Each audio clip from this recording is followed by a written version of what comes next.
Pegang dulu, pegang dulu, pegang dulu. Rapiin dulu, tekan.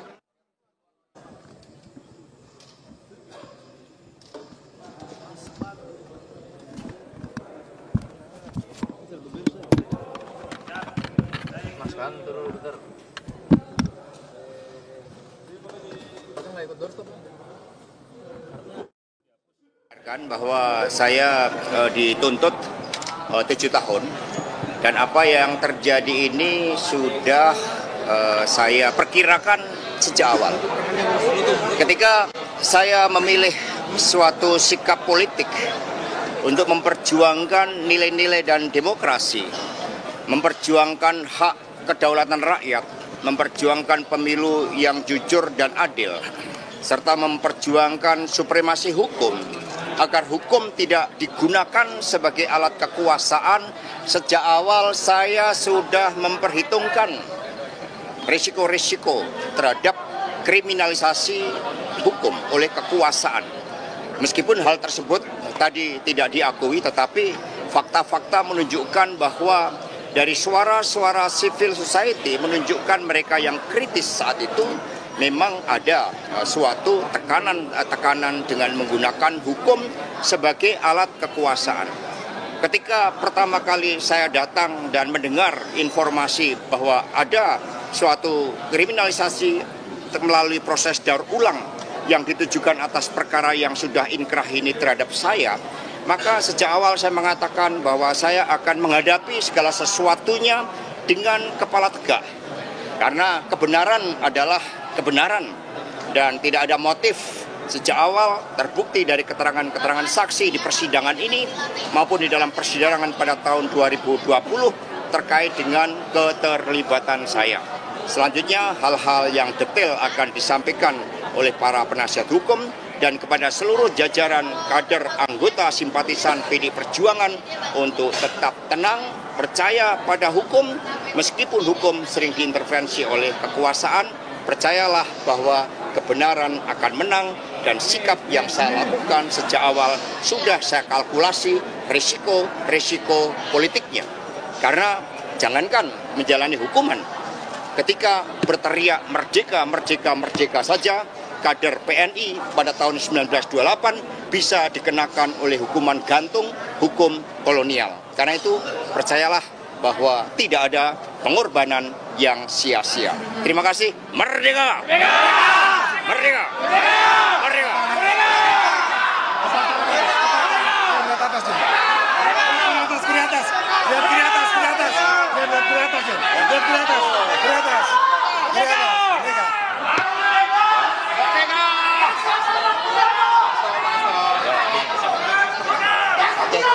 Untuk melawan pledoi seperti apa Mas Hasto? Terima kasih kepada seluruh penasihat hukum yang luar biasa. Pledoi gimana Mas Hasto?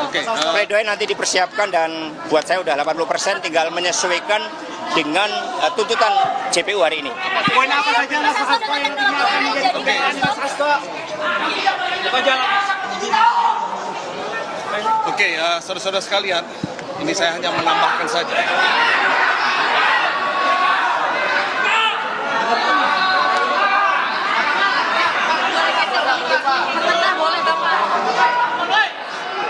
Oke ya.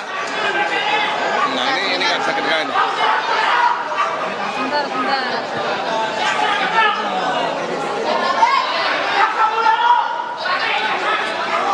Udah bisa ya?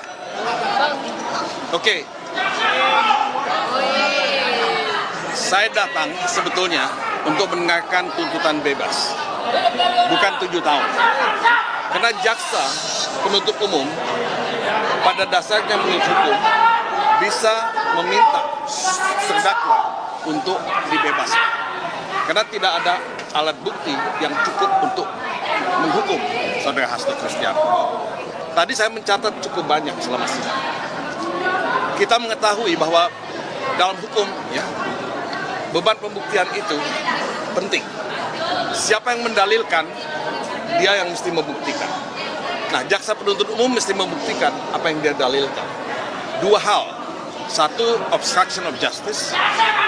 2, tindak pidana suap.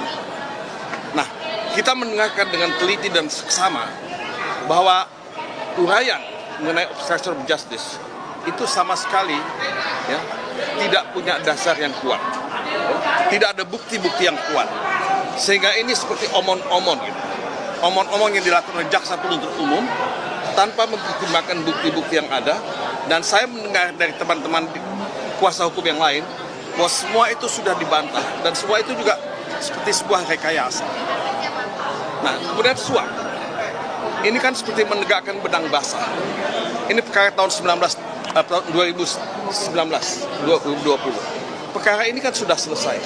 Hasto sama sekali tidak terlibat sama sekali dalam suap ini.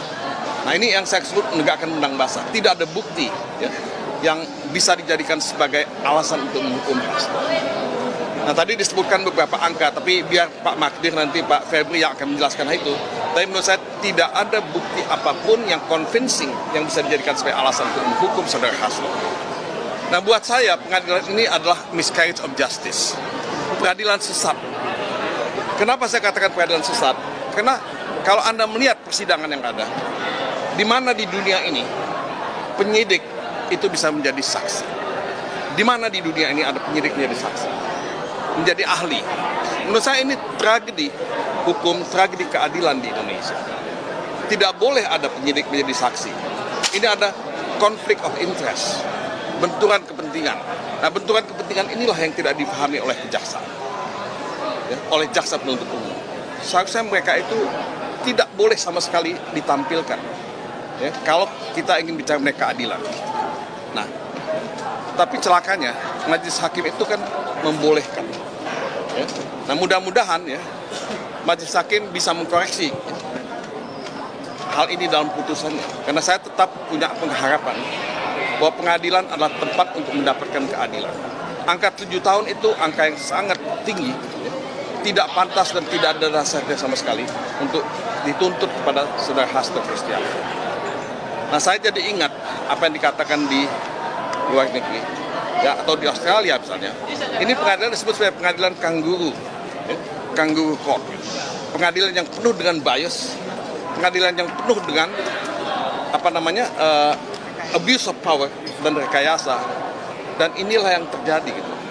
Nah, Indonesia ini dilihat oleh dunia. Indonesia ini akan masuk ke OECD. Indonesia tidak akan bisa masuk ke OECD kalau pengadilannya seperti ini. Kalau pengadilannya tidak dibenahi.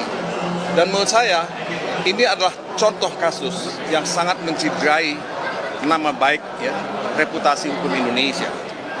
Nah, jadi saudara-saudara, nilai titik itu bisa merusak semuanya. Ya.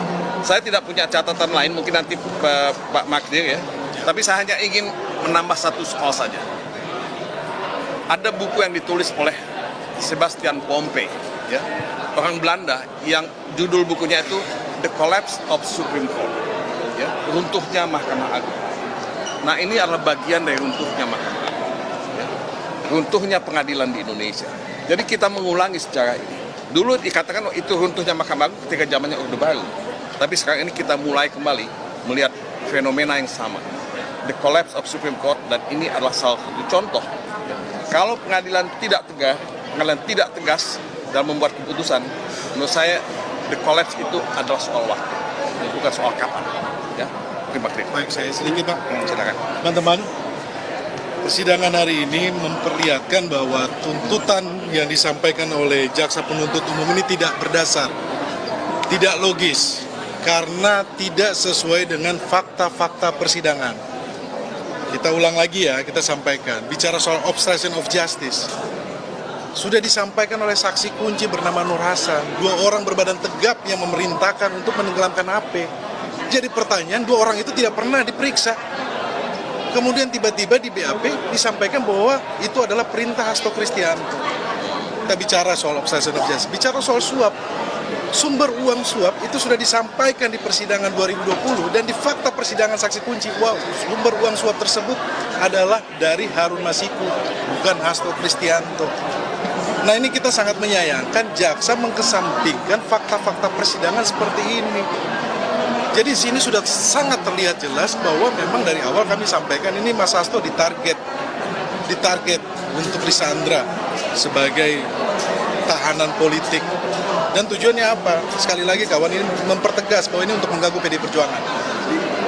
Jadi ini kami ingin sampaikan kepada publik bahwa hal-hal seperti ini tidak bisa dibenarkan. Peradilan yang ditonton oleh jutaan mata melihat persidangan seperti ini, kemudian jaksa mengkesampingkan fakta-fakta persidangan, tidak ada bukti, kemudian dituntut setinggi ini, menurut kami sangat tidak adil. Oleh sebab itu teman-teman, nanti kita akan ajukan pledoi. Kami masih berharap bahwa di pengadilan ini hakim akan memutus sesuai dengan hati nurani. Janganlah memutus karena berdasarkan asumsi atau rekayasa dari penyidik atau dari saksi-saksi yang disampaikan. Itu saja dari saya. Terima kasih. Ya, saya sedikit tambahin ya.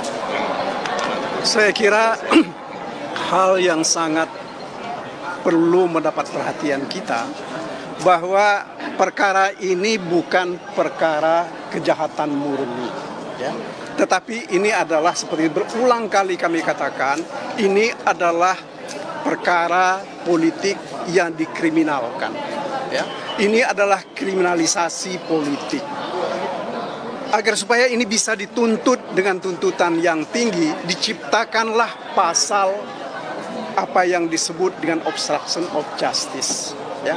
Sebab saudara-saudara, kalau mereka mau jujur penuntut umum itu, mereka juga harusnya mengakui bahwa kalau satu hal yang terkait dengan CDR yang mereka katakan, mereka tidak pernah mau ungkap bahwa perjalanan Harun Masiku dari Jakarta Barat ya sampai ke Tanah Abang hanya dalam waktu 1 detik.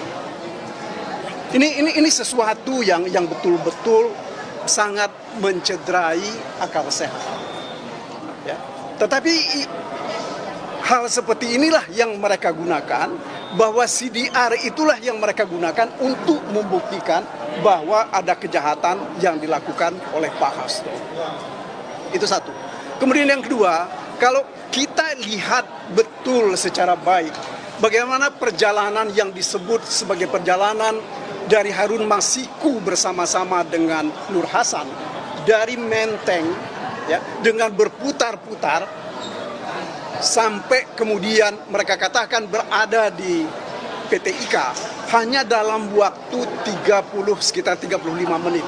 Dalam kondisi sekitar pukul 17 atau sesudah 17-an, itu tidak mungkin di Jakarta ini kita bisa jalan seperti itu. Nah, ini yang mereka gunakan. Makanya ini yang saya mau katakan bahwa seluruh bukti-bukti, terutama data-data elektronik yang mereka gunakan, ini adalah bentuk dari manipulasi yang secara sengaja digunakan untuk menghukum Pak Hasto.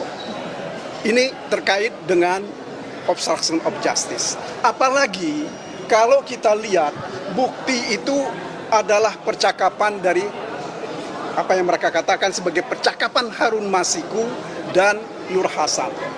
Ya. Nur Hasan sudah membantah itu. Bantahan Nur Hasan ini mereka tidak percaya. Yang mereka percaya adalah asumsi dan imajinasi mereka. Yang di problem di situ sekarang. Ya.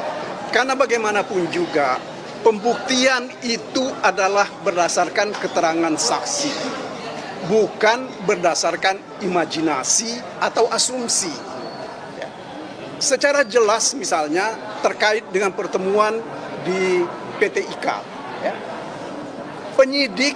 Penyelidik ketika itu tidak bertemu dengan siapapun. Mereka hanya mengatakan bahwa mereka ke PT IKA karena mengikuti jejak digital, ya, bahwa handphone itu ada di sana. Tetapi bagaimana kita bisa membuktikan bahwa memang betul ada di situ?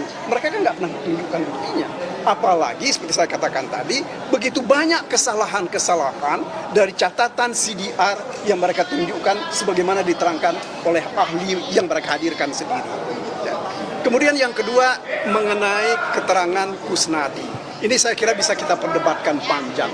Tapi satu hal saya kira ya, yang penting adalah mengenai handphone yang disita dari Kusnadi. Kan tidak ada mengatakan percakapan bahwa yang dilarung itu adalah handphone, tetapi adalah pakaian. Nah, Kalau orang-orang yang bersaksi ini tidak mereka mau percaya, ya, siapa yang mereka mau percaya selain diri mereka sendiri? Makanya karena mereka tidak percaya dengan orang, dihadirkanlah saksi, penyidik, dan penyelidik. Karena mereka nggak punya bukti. Ya. Jadi saya kira ini makanya kalau terkait dengan dakwaan atau pembuktian terhadap obstruction of justice, ini bagi kami, ya, ini sesuatu yang sangat memalukan. Tidak sepatutnya mereka tuntut.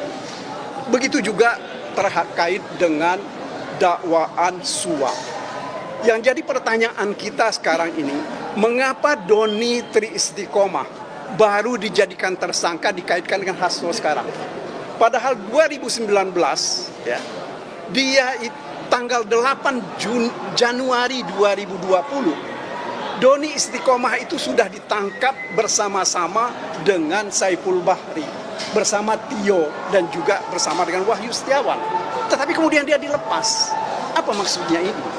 Ya, pasti ada sesuatu yang mereka kehendaki, ada sesuatu yang disembunyikan, ya, yaitu bagaimana caranya menjerat Mas Hasto. Nah, lebih lagi, saudara-saudara, kalau kita ikuti bagaimana proses Mas Hasto jadi tersangka. Mulai dari 13 Desember 2024, dia dihubungi orang meminta dia mundur dari jabatan sebagai sekjen. Kalau tidak mundur, dia akan dipidanakan. Itu yang pertama. Kemudian yang kedua, jangan memecat Jokowi. Ya. Kalau itu dua hal ini dilakukan oleh Hasto, maka dia akan dipidanakan. 3 hari kemudian, ya, 3 hari kemudian, tanggal 16, ketika Jokowi dipecat, pada hari yang sama, ya, dikeluarkan laporan hasil pengembangan perkara. Maka kemudian hari itu belum pimpinan KPK yang baru belum dilantik. 3 hari kemudian mereka dilantik, serah terima jabatan, dan 3 hari sesudah mereka dilantik dan serah terima jabatan, Hasto ditetapkan sebagai tersangka dengan 2 pasal sekaligus, yaitu obstruction of justice dan kemudian yang kedua adalah suap. Terus terang, kalau saya sih merasa bahwa ada sesuatu yang janggal di sini. Ya. Apakah ini bukan merupakan bentuk dari politik balas budi? Ya. Karena bagaimanapun juga keluarga Jokowi sudah merasa dipermalukan, sehingga pimpinan KPK, ya, kalau kita urut ke belakang, pemilihan mereka itu tidak seharusnya dilakukan oleh Jokowi, tetapi dilakukan oleh presiden yang baru, yaitu Pak Prabowo. Akan tetapi semua itu diabaikan oleh Jokowi, bahkan dia sendiri melanggar 2 putusan Mahkamah Konstitusi mengenai pimpinan Komisi Pemberantasan Korupsi ini.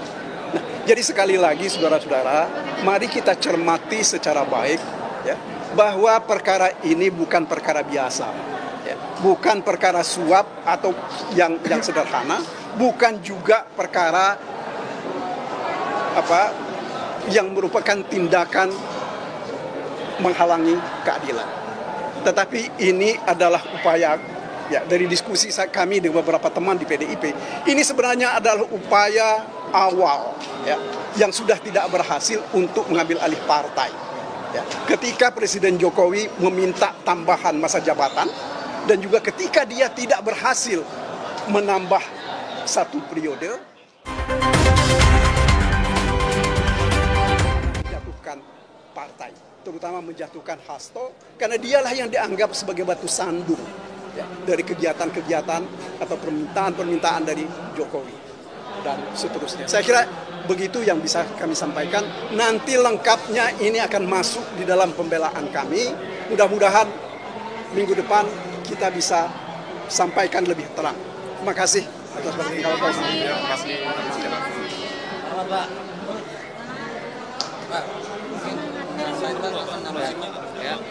Baik, sekarang 3 Juli 2025. Ya, Ibu Bapak semua sudah mendengarkan, sudah menyaksikan pembacaan tuntutan dari jaksa penuntut umum.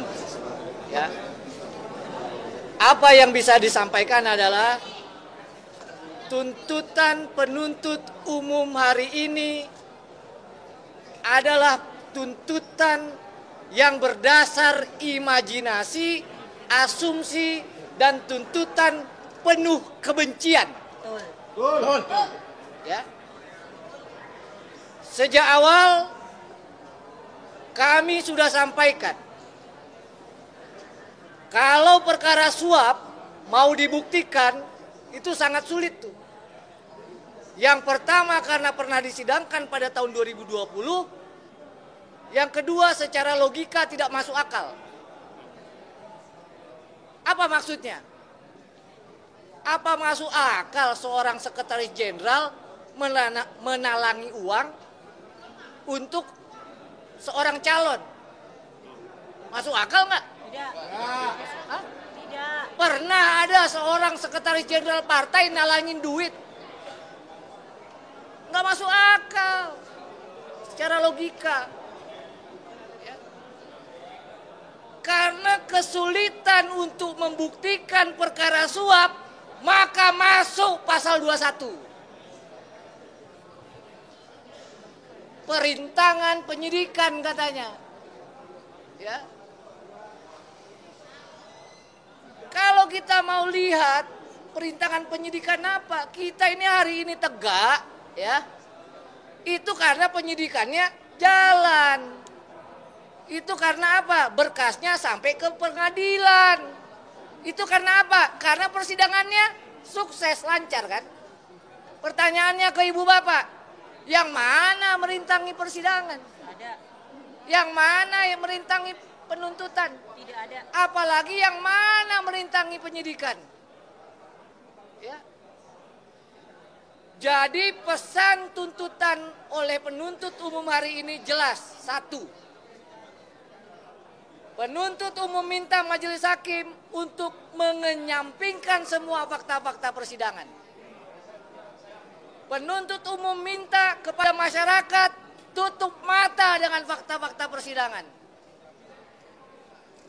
Kalau begitu, tidak lain kita masih berharap satu lagi ini ujiannya ada pada majelis hakim.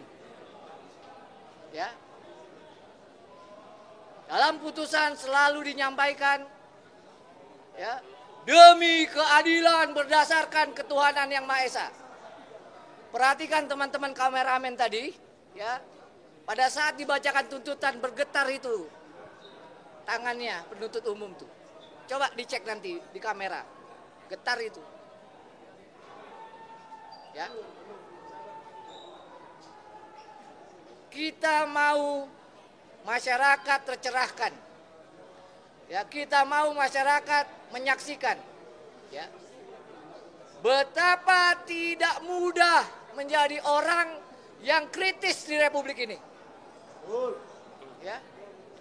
Kita mau masyarakat tahu itulah resiko kalau kita kritis terhadap kekuasaan atau orang yang berkuasa. Ya. Maka sekali lagi tak bosan kita berharap, tak bosan kita berdoa. Selesai nanti kami membacakan pledoi, majelis hakim berani menggunakan akal sehat, berani, ya, menggunakan fakta-fakta yuridis, fakta-fakta yang terungkap di persidangan untuk memutus bebas Pak Hasto dari segala tuntutan. Amin.